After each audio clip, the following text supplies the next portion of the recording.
चलो मैं आज मेरा खेत दिखाता हूँ।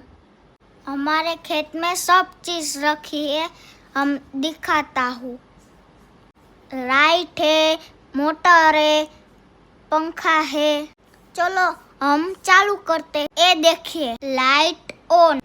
ये देखिए कितना सरस खेत है। फैन भी चालू हो रहा है।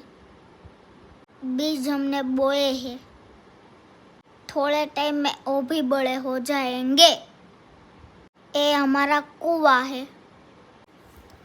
ये हमारी लाइट कितनी सुंदर है। ये मोटर है कुएं के अंदर। ये डैम का वाल्व खोल दिया है। फैन भी चल रहा है। सारी चीज हमने सोलर पे लगाई है।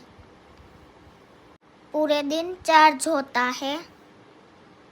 कल मैं आपको सब दिखाऊंगा।